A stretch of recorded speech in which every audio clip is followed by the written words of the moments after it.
शाहिद अफरीदी ने ना एक बार एक इंटरव्यू में कहा था कि शाहीन शाह अफरीदी को जो अब कबल अज़ वक्त कैप्टन बनाया जा रहा है पीएसएल के लिए ना, तो ये एक मेरे उनसे जब मशवरा लिया गया कि पीएसएल में शाहीन शाह अफरीदी को लाहौर कलंदर के लिए कैप्टन बनाया जा रहा है, तो आपकी क्या राय है?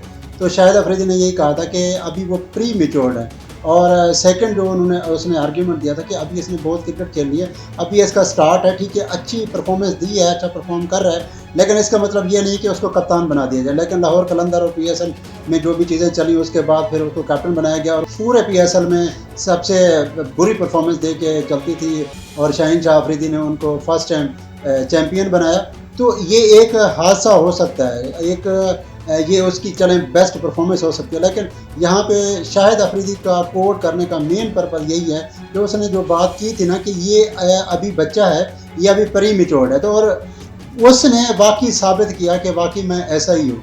जब उसको सरफराज अहमद के साथ बदतमीज़ी करते हुए देखा गया, जब उसको अपने कैप्टन बाबर आजम के साथ सेलिब्रेशन में हाथ नहीं मिलाना और इतनी बदतमीज़ी और रूड होके, क्योंकि आपको पता है कि जब आप क्रिकेट और मैदान में उतरे होते हैं तो पूरी कौम की, पूरी दुनिया की नज़रें आप पे होती हैं, क्योंकि अगर आपने विकेट ली तो कैमरा का फोकस भी आप पे होता है कि आपकी सेलिब्रेशन और सारी चीज़ें दिखा रहा होता है।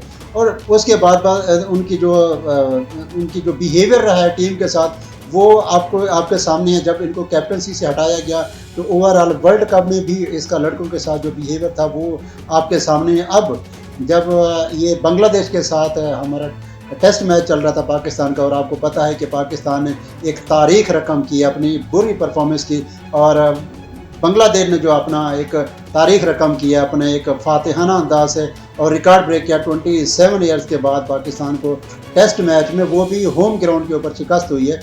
तो इसमें 2 से 4 चीज़ें मैं आपको बताऊंगा मेन, जो जिसमें एक तो शाहीन शाह अफरीदी का बिहेवियर। जब शाहीन शाह अफरीदी ने अपने कैप्टन के साथ बदतमीज़ी की, जब शान मसूद ने उसके शोल्डर के ऊपर हाथ, क्योंकि जब प्लेयर्स सर्कल बना के खड़े होते हैं, एक मीटिंग हो रही होती है, तो उसमें कैजुअली होता ही है कि प्लेयर्स ना एक दूसरे के शोल्डर के ऊपर हाथ करते हैं, मस्तियाँ करते हैं, लेकिन वो एक मीटिंग के दौरान एज अ कैप्टन उसने बाबर आजम के ऊपर भी, के शोल्डर के ऊपर भी हाथ रखा हुआ था और शाहीन शाह अफरीदी को लगा, शाहीन शाह अफरीदी को वो बहुत ज़्यादा बुरा लगा कि ये मेरे शायान शान नहीं, क्योंकि इसको कैप्टन बनाया गया, मैं इसकी कैप्टनसी में खेल रहा हूँ, ये वो। तो सारी चीज़ें ये अंदर जो ड्रेसिंग रूम में चल रही होती हैं वो अयां होती है आपकी फिर मैदान के बिहेवियर में। लेकिन उसकी दूसरी साइड पे जब अब्दुल्ला शफीक आई थिंक खड़े थे, तो उनके शोल्डर के ऊपर शाहीन शाह अफरीदी ने हाथ रखा हुआ था। तो ये तूफ़ान है, जो बदतमीज़ी आप देख रहे हैं, ये एक क्रिकेट में इस तरह से जब एक पूरी कौम इसको देखती भी है और समझती भी है, और उसमें आप इस तरह के अगर एक्शंस करेंगे, इस तरह के मिसबिहेवियर करेंगे टीम के साथ, अभी आपको दिन ही कितने हुए हैं क्रिकेट खेलते हुए। आप वकार यूनिस का कैरियर देख लें, आप वसीम अकरम का कैरियर देख लें, जावेद मियांदाद का देख लें, इमरान खान का देख लें, जितने भी लेजेंडरी हैं उनका देख लें कि वो इस तरीके से मिस भी है। किसी भी प्लेयर, जब आप 11 टीम में सेलेक्ट हो गए तो फिर आप सब के ऊपर बराबर जिम्मेदारी है कि आपने नेशनल काज को, जो एक ग्रीन को रिप्रेजेंट कर रहे होते हैं, तो आपने उसी के लिए खेलना होता है, ना कि अपनी ज़ातियात के लिए नहीं। लेकिन यहाँ पे जब तरफा सूरत हाल चेंज है आपके सामने है, फिर उसके रिज़ल्ट भी उसी हिसाब से आ रहे हैं। इसके बैक एंड पे जो सपोर्ट कर रहे हैं इन लोगों को और जो इनके लिए बोलते हैं, उनके लिए ये अब इस परफॉर्मेंस का क्या करेंगे, मुझे ये बताएं। अगर शाहीन शाह अफरीदी बेस्ट प्लेयर के तौर पे भी साबित होते हैं, लेकिन अगर आप इस तरह के बिहेवियर रखेंगे तो आपके साथ फिर हशर वही होगा जो उमर अकमल के साथ हुआ है, जब बाकी इस तरह के नॉन सीरियस प्लेयर के साथ हुआ है, जो एक टीम के साथ जब मिस बिहेवियर की वजह से जब ओवरऑल नॉन इस तरह की एक्टिविटीज़ में जब इन्वॉल्व होते हैं, तो आपका एक तो पर्सनल जो प्रोफाइल होती है वो डैमेज होती है। सेकेंडली आप जब टीम के साथ जेल होकर नहीं खेलते तो उसका रिज़ल्ट यही आता है कि उसकी फिर जो कीमत है वो आपकी कौम को चुकानी पड़ती है। आप तो जस्ट खेल के आप पैसों के लिए जो मर्ज़ी कह लें कि उसके लिए खेल रहे हैं, ब्रांडिंग के लिए खेल रहे हैं, पता नहीं किस चीज़ के लिए खेल रहे हैं। आपको तो स्टार्ट ही में आपको इतने बड़े ऑनर मिल गए, आपको शाहिद अफरीदी जैसा आपको सहारा मिल गया, तो उसके बाद जब आपके इस तरह के बिहेवियर सामने आते हैं तो लोगों की एक्सपेक्टेशन, क्योंकि आपके साथ वो नहीं है जो एक दूसरे प्लेयर के साथ होती है, इसी वजह से आपकी इन एक्शंस को भी नोट किया जाता है। और जो एक यहाँ पे एक और मेन बात मैं आपको शेयर करता चलूँ, काफ़ी सारे इंटरव्यूज़ में या शोज़ में ना वसीम अकरम वो अपना बताते हैं कि जिस तरीके से हम क्रिकेट खेलते थे और खुदा न खास्ता अगर कभी हार भी जाते थे तो हमारे पास घर जाने तक के पैसे नहीं होते थे। वो कंडीशन उन्होंने फेस की। क्यों?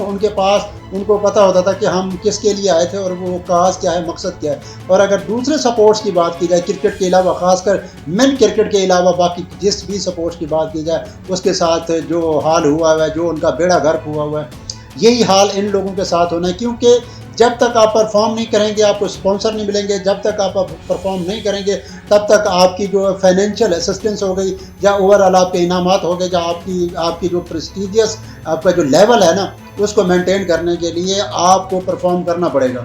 अगर आप बांग्लादेश से हारेंगे, अमेरिका से हारेंगे, आपकी थ्रू आउट जो परफॉर्मेंस है लास्ट 3 ईयर्स के देख लें, तो जो टीम की परफॉर्मेंस है वो बिल्कुल नाक़िस तरीन परफॉर्मेंस है। अब वर्ल्ड टेस्ट चैम्पियनशिप के लिए आप आखिरी किनारे पे खड़े हैं, आपके साथ आप बनता क्या है कि आप खेलने के काबिल भी होते हैं कि नहीं होते।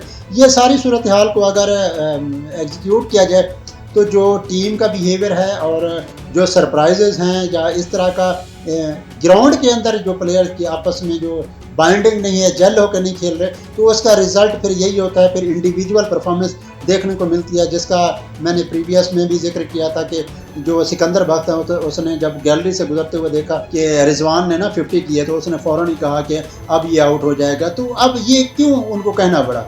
वो इस वजह से कहना पड़ा कि उनको पता है भाई अब टीम में वो यूनिटी नहीं है और हर बंदे ने अब अपनी बका के लिए खेलना है। तो उसका रिजल्ट यही हुआ, 51 पे वो आउट हुए। उसके बाद टीम 146 पे ढेर हो गई और उसके बाद जो बांग्लादेश ने 30 रन का टारगेट था वो इजीली चेस किया। एक तरह से वो 10 विकेटों से तो वैसे जीते हैं, तो 30 रन का क्या टारगेट होता है। एक तरह से कह सकते हैं कि एक इनिंग से वो बांग्लादेश से पाकिस्तान आ रहा है होम ग्राउंड के ऊपर, जिसके ऊपर कह सकते थे और कह भी रहे थे ये फट्टा विकेट है। और जो शान मसूद जो इतना कॉन्फिडेंट थे, एक तो आपका फर्स्ट टेस्ट है और कॉन्फिडेंस लेवल चेक करें कि आप इनिंग डिक्लेयर कर रहे हैं। आपको पीछे नहीं पता था कि पाकिस्तान में आपके साथ आपके बैकअप पे कोई नहीं खड़ा। जब आप खुद परफॉर्म नहीं कर रहे, जब आपके बाबर आजम परफॉर्म नहीं कर रहे जो रन्स मशीन्स हैं और इस तरह से वर्ल्ड में जो बेस्ट परफॉर्मेंस दे रहे थे और वर्ल्ड लेवल पे आपके नंबर 1 बैट्समैन है, तो उस लेवल के प्लेयर परफॉर्म नहीं कर रहे, तो आप किस बिहार पे इनिंग डिक्लेयर कर रहे हैं। और उसके बाद जो रिज़ल्ट हुआ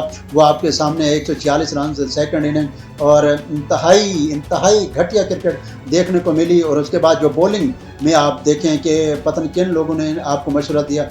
अभी तो शान मसूद ये भी कह रहे थे कि आमिर जमाल की इंजरी हुई है, वो उसका बड़ा नुकसान हुआ है। आमिर जमाल की हमें बहुत ज़्यादा ज़रूरत थी। 4 ऑलरेडी आप फास्ट बॉलर लेके जा रहे हैं और खिला रहे हैं, उसके बाद आप इब्रार अहमद को लेके एक टॉप स्पिनर लेके जा रहे हैं, उसके बाद आप उसको खिला ही नहीं रहे। आप वर्ल्ड कप में भी उसको बस देखने की हद तक, तमाशाइयों की हद तक आपने उनको रखा। उसके बाद आप टेस्ट मैच में भी उसके साथ हाल यही किया हुआ। तो उसके साथ करना क्या है? जब आप T20 स्पेशलिस्ट को ओपन करा रहे हैं सैम अयूब को, तो आप इब्रार अहमद को क्यों नहीं खिला रहे? एक प्रॉपर स्पिनर क्यों नहीं खिला रहे? और उसका रिजल्ट आपके सामने 7 विकेटें बांग्लादेश के स्पिनर लेके जा रहे हैं और आपका ढींगा। और फास्ट बॉलर की बात की जाए तो आपकी परफॉर्मेंस आपकी 130 से 32 से ऊपर स्पीड नहीं जा रही। तो जब बांग्लादेश की बात की, उनकी हालांकि कह सकते थे कि जब उनकी क्रिकेट को देखा जाता था कि कहते थे कि इनकी मार धाड़ इनको इस वजह से पड़ती है कि इनके पास मीडियम पेसर है, इनके पास जेन्युइन फास्ट बॉलर नहीं। अब उन्होंने भी फास्ट बॉलर जनरेट करना, प्रोड्यूस करना शुरू कर दिए मेरे भाई। अब उसको देखें, नाहिद को देखें, 150 के राउंड अबाउट बॉलिंग कर रहा है मेरे भाई। अब उन लोगों को समझ आ गई है कि यहाँ पे अगर आपने खेलना है इस तरह की पिचेस के ऊपर या इस तरह की जो आजकल क्रिकेट चल रही है, यहाँ पे अगर आपने अपने आप को मनवाना है तो आपको अपनी बॉलिंग, अपनी स्पीड, मुझे ये बताएं कि शाहीन शाह अफरीदी की कौन सी स्विंग होती है? वो उसकी जो स्ट्रेंथ है, वो मेन स्ट्रेंथ यही है ना कि वो पेस में करते हैं और उसकी जो जॉर्कर उसके जो फेवरेट होते हैं, जो कह सकते हैं, तो वो उसकी स्ट्रेंथ है। वो उसको यूटिलाइज नहीं कर रहा और जो पेस है वो आपके सामने है। 130 के राउंड अबाउट वो घूम रहा है। वो 130 के राउंड अबाउट जब ये नेट में करने वाली बॉलें हैं, ये नेट प्रैक्टिस में करने वाली बॉलों की स्पीड है। तो जब इस तरह की स्पीड में आप बॉल करेंगे तो इसी तरह के रिजल्ट आएंगे। तो बात परफॉर्मेंस की बाद में आती है, सबसे पहले टीम की आती है। जब टीम एक दूसरे के ऊपर इस तरीके से मिसबिहेवियर के जो चीज़ें नज़र आएंगी, सोशल मीडिया के ऊपर भी आप देख रहे हैं कि Shan Masood as a captain खेल रहे हैं, जब आप एज अ कैप्टन उस बंदे की रिस्पेक्ट नहीं कर रहे तो फिर एज अ प्लेयर जो खेल रहे हैं उन लोगों के साथ, विचारों के साथ क्या होता होगा। तो इस बारे में अपनी राय ज़रूर दीजिएगा कि शाहीन शाह अफरीदी को आखिर हो क्या गया है, ये किस बिहाफ पे इस तरह का मिसबिहेवियर खिलाड़ियों के साथ कर रहे हैं। आपको याद दिलाता चलूँ कि 2021 से ये इंजर्ड हैं और उसके बाद ये कम बैक कर रहे हैं और अपना सरवाइव कर रहे हैं, और उसके साथ साथ उनका जो बिहेवियर है वो आपके सामने है। तो होप सो कि पाकिस्तान क्रिकेट बोर्ड इसके ऊपर ज़रूर एक्शन लेगा। और सेकंड बात मैं आपको बहुत ज़्यादा इंपॉर्टेंट है वो मैं आपको बताता चलूँ कि पाकिस्तान क्रिकेट टीम के लिए NCA में ना, नेशनल क्रिकेट अकेडमी, जहाँ पे इनके लिए एक मेंटोर के तौर पे मोहम्मद अली साहब को नामज़द किया गया था, हायर किया गया था, और उनकी खिदमात का नतीजा ये हुआ था कि पाकिस्तान वर्ल्ड कप के फाइनल तक भी पहुंचा। उसके बाद उनको फारिग किया गया और उसके बाद जो अब टीम की सूरत हाल है और टीम की अब जो साइकी है कह सकते हैं, ये उनको बहुत ज़्यादा अशद ज़रूरत है एक अच्छे साइकियाट्रिस्ट की। अब अच्छे साइकियाट्रिस्ट अगर आप इनके ऊपर नहीं लगाएंगे तो ये तूफ़ान बदतमीज़ी जिनके ऊपर हम इतना जान निछावर करते हैं, इनसे इतना मोहब्बत करते हैं, इनकी इतनी फ़ैन फॉलोइंग है पाकिस्तान में। अब देखा क्या जाता है, क्रिकेट ही तो है। और मोहसिन नकवी साहब का जो हालिया बयान कि मैं क्रिकेट को ठीक करके ही जाऊँगा, तो अब देखते हैं कि वो कितना हद तक इसमें कामयाब होते हैं कि वो क्रिकेट को ठीक करके ही जाएंगे या माजरत करके ही जाएंगे। जी तो नाज़रीन, ये तो था आज का व्लॉग। अपनी राय से ज़रूर आगाह कीजिएगा कि टीम में चल क्या रहा है। तब तक के लिए मुझे दीजिए इजाज़त। अल्लाह निगहबान।